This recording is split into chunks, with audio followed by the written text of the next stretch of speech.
এখানে প্রমাণিত হয়ে গেছে যে এটা টেকনিক্যালি ফিজিবল, কারণ আমরা 10.5 মিটার ড্রাফট অ্যাচিভ করেছি এবং সেই ড্রাফটের জাহাজ এসে বন্দরে ভিড়েছে। Technically feasible.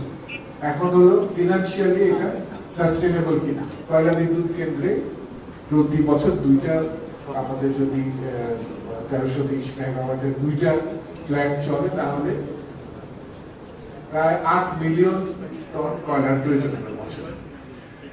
এই 8 মিলিয়ন টনের 1 মিলিয়ন মানে 1 টন যদি চিটাগংয়ে লাইসেন্স করে আনতে হয় প্রায় $11 করে ওনাদের ওভারহেড কস্ট পড়ে। এইটা যদি আমরা এখানে করি, এটা আমাদের সাথে ওনাদের একটা আন্ডারস্ট্যান্ডিং হয়েছে মিটিং এর মাধ্যমে, ওরা $6 করে আমাদেরকে এটার জন্য দিবে, মানে ওরা $5 করে প্রতিটাতে বেঁচে যাচ্ছে। কিন্তু যে $6 আমাকে দিবে এই টাকা দিয়ে কিন্তু আমার যে ড্রেজিং কস্ট সেটা হয়ে যাবে, আমার অতিরিক্ত আর কোনো টাকা লাগবে। যে টাকাটা আমরা অন্যান্য মাধ্যমে অন্যান্য পাইলট সার্ভিসেস, বিভিন্ন সার্ভিসেস, জেডি ব্যবহার, আমার ইন্ডাস্ট্রিয়াল জোন ব্যবহার করে যে টাকাটা আমার ইনকাম হবে সেগুলো সব আমার বাড়তি ইনকাম, এগুলো সব আমার মানে সরকারের আয় হিসেবে যোগ হবে। সবাই মনে করছেন যে একটা বন্দর চালু হয়ে গেছে, এটা কাজ করছে না, এটা কিন্তু ঠিক না। বন্দরের বেসিক যে ফ্যাসিলিটিস দরকার, যে প্রজেক্ট গুলো, সেগুলো এখন শেষ হয় না। এটা আগামী বছর ডিসেম্বরে গিয়ে শেষ হবে, 2026 ডিসেম্বরে শেষ হবে। কিন্তু আমাদের যারা অফিসার আছেন তারা খুবই আন্তরিক ভাবে চেষ্টা করছেন। আমি মনে করি যে এখানে বড় একটা দেশপ্রেমিক অফিসারদের দল কাজ করছে। আপনারা আমার কথা বিশ্বাস করতে পারেন, আমি আপনাদের নিশ্চয়তা দিচ্ছি, তারা খুব আন্তরিক ভাবে চেষ্টা করছেন যাতে আগামী বছর জুলাইয়ের মধ্যে আমরা এই বন্দরের যে ফার্স্ট টার্মিনাল যেটা নির্মাণ শেষ হয়ে গেছে সেটাকে পূর্ণ ব্যবহার করতে পারি।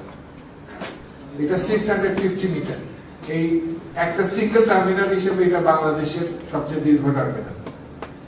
আর আমাদের যে প্ল্যান্ট যতগুলো টার্মিনাল আছে সেগুলো যখন হয়ে যাবে, টোটাল লেন্থ হলো 9.4 কিলোমিটার।